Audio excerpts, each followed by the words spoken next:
Hello and welcome to Oweleketv News. I am Confidence Oko. Thank you for joining us. And now the news headlines. States shouldn't be treated like pitiful beggars in a federation, ROTIMI AKEREDOLU says. The court is not a crusade ground where live recordings happen. Wole OLANIPEKUN. The president will not approve the newly proposed 65-year age requirement for civil servants. And in sports, Premier League team Manchester United is prepared to spend on Victor Osimhen and others.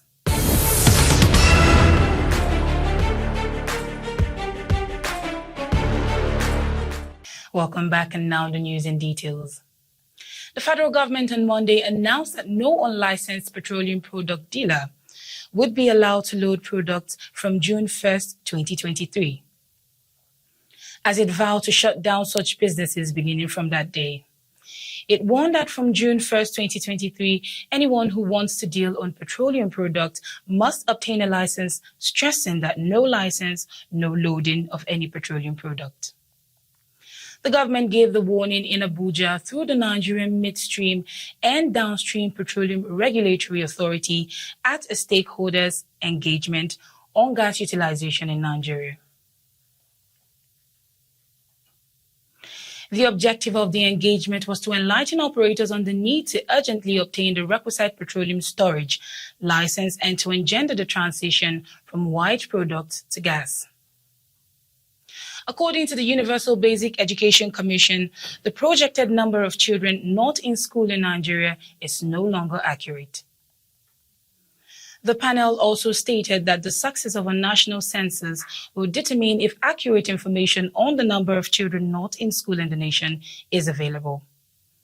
The current Executive Secretary of UBEC, Professor Hamid Boboyi, notably stated during a colloquium honoring the organization's founding Executive Secretary, Professor Gidado Tahir, the estimate they have been making are no longer relevant, so that is the reason we are very desperate for a national census that can give us an idea of our accurate population.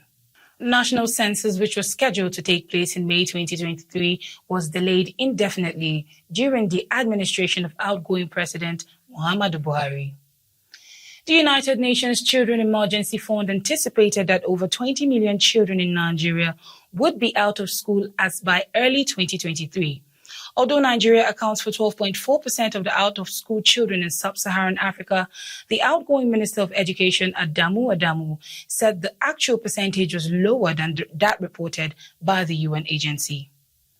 According to Muhammad Babandede, a former Controller General of the Nigerian Immigration Service, illegal migration and human trafficking have increased in Nigeria because the nation lacks legislative measures to prevent citizens from leaving. He held the view that if there were good leaders who were dedicated to doing what was right for the people, the tendency might be reversed. He emphasized the necessity for the media, civil society, and law enforcement agencies to collaborate in order to fight the crime, but noted that Nigeria does not have any law to stop anybody from leaving the country. During a one-day national learning, experience sharing, and policy brief distribution on preventing human trafficking and dangerous migration in Abuja, Babandede made these remarks. The Women Aid Collective organized the event under the auspices of the project Scaling Up Prevention of Human Trafficking and Unsafe Migration Through Traditional and New Approach, which is overseen by the Federal Department of Foreign Affairs of the Swiss government. We'll now be going on a short break. Please stay with us.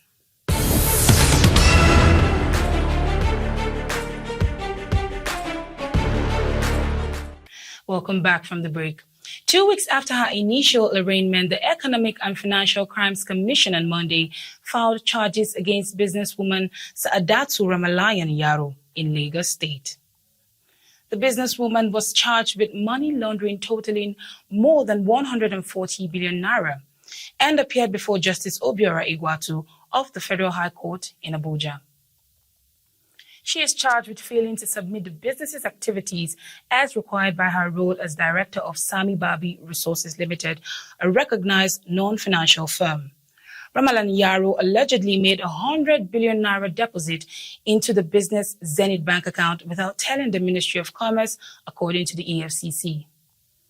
The accused actions violate sections 5 subsection 1A and 16 subsection 1 of the Money Laundering Prohibition Act of 2011 as amended, and they are unlawful and punished in accordance with section 2 subsection 2B of the same act.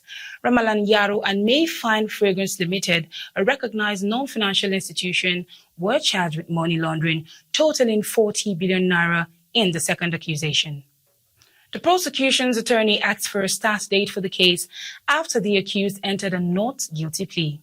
Justice Egwatu granted the defense attorney's motion for bail for the prisoner, a senior advocate of Nigeria, SAN. The case was adjourned until July 12th.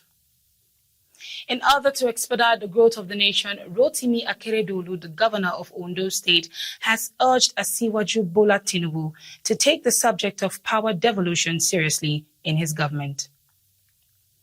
AKEREDOLU, who is also the chairman of the Southern Governors Forum, reaffirmed the need to transfer authority to the state since it was too excessively concentrated at the federal level.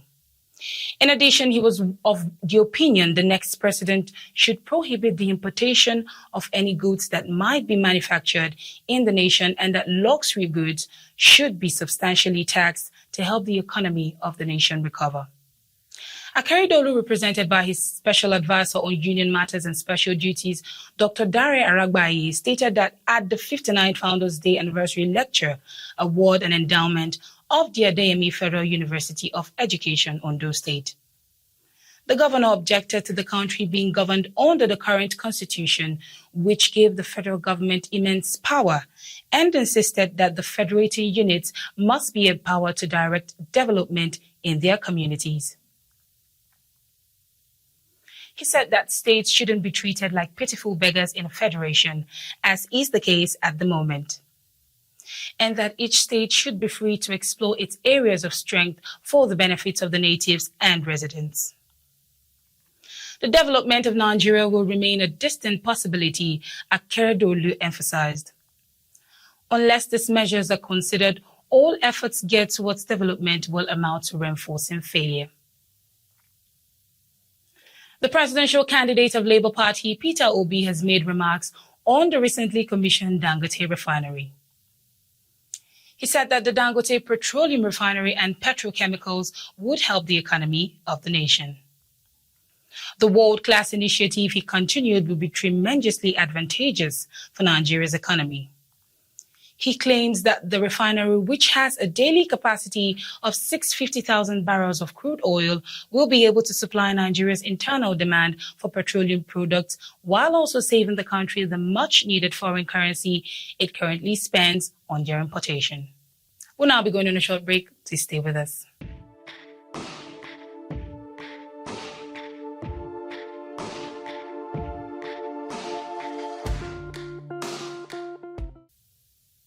Welcome back from the break.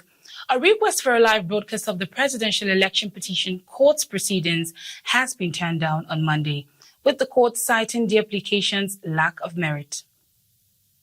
The 5-member court panel, presided over by Justice Haruna Samani, ruled that live telecast of court proceedings were not permitted under Nigeria's judicial norms or legislative framework. The application submitted by the Labour Party and its candidate Peter Obi and the People's Democratic Party and Atiku Abubakar were both denied. On Monday, the Supreme Court set Friday for its decision in a court seeking the disqualification of Bola Tinubu and Kashim Shettima. According to Chris Uche, the legal counsel for Atiku and the PDP, there is no single legislative or statutory position against it. He asserts that a live broadcast does not necessarily entail the justices' faces would be displayed. The Election Commission's attorney Abubakar Mahmood claimed in his argument that a live broadcast will only defeat the solemn atmosphere of the court. Bola Tinubu, represented by Wole OLANIPEKUN SAN, expressed surprise over the application and said the court is not a stadium or crusade ground, in Wole OLANIPEKUN SAN's defense. It is neither a theater nor a circus.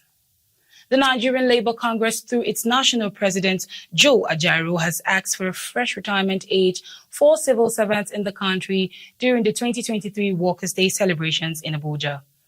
Ajaero has also called for a general review of core civil servant salaries to narrow the gap between other civil servants and emoluments and those in other segments of the public service, saying the extension of years of service should go around as it was being done in other sectors in the public service in the country. Responding to this request, the Minister of State for Labour, Employment and Productivity, Festus Keyamo, said the outgoing President Muhammadu Buhari will not approve the newly proposed 65-year retirement age for Nigerian workers. He made this known in an interview with Punch newspaper in Abuja. Keyamo said the process to effect the change to 65 years, if it is accepted by the federal government, is a process that cannot be completed before the end of the tenure of Buhari. So he's guessing the new administration will have to deal with that. And now over to international news, where Tuesday's hybrid hearing in Donald Trump's criminal case is being held by the judge to make sure the former president is fully aware of the new rules prohibiting him from exploiting evidence to discredit witnesses. Unlike his arraignment last month, Trump won't have to appear in court for the afternoon hearing in a courthouse in Manhattan, avoiding the enormous security and administrative issues that came with it. His visage will be projected onto courtroom TV displays through video conference instead. His defenders and accusers must still show up in person. After mentioning the restrictions in a so-called protective order dated May 8, Judge Juan Manuel Mercan consented to take the extra step of personally briefing Trump on them. And in sports, according to reports, Premier League team Manchester United is prepared to spend big money on trio Victor Osimhen, South Korean Kim Min-jae, and Georgian winger Kvichka Kvaratskhelia during the summer transfer season due to their good performances in Serie A. Osimhen, Kim, and Kvaratskhelia are at the top of United's list of players they are hoping to sign in the upcoming transfer market, according to Italian outlet Napolista. After an outstanding season for Napoli, Osimhen, who joined the Parthenopians in the summer of 2020, is the most sought-after striker going into the summer transfer market. And just before we go, we'll be joining Hadiza Galadima for Entertainment Tidbits.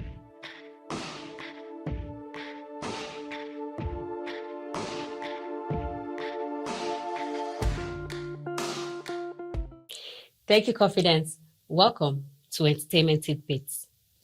A Lagos High Court has allowed the descendants of Lagos Island seeking for 10 billion naira fine on the Gang of Lagos movie producer. The High Court, sitting at the Tafawa Balewa Square, has granted leave to the Lagos Island Descendants Union to seek an order to impel the Lagos State Video and Film Censors Board to enforce a 10 billion naira fine against the movie producers Jade Osiberu and Kemi Lala Akindoju for wrongfully depicting the Eyo Masquerade as a gang of murderers and Isaleoko as a den of criminals. Tour actor George Ray Stevenson dead at 58. The British actor died 4 days before his 59th birthday. The actor's publicist confirms the incident and no cause of his death has been made available. King of Box Office battled on Booker Street producer Funke Akindele teases fans with a second part of her movie Oweleketv the Saga. The movie producer mentioned Oweleketv the Saga 2 is loading, and the first part of the movie grossed the highest Nollywood movie of all time, breaking the 4-year record of Kemi Adetiba. That's it on Entertainment Tidbits. Over to you, Confidence.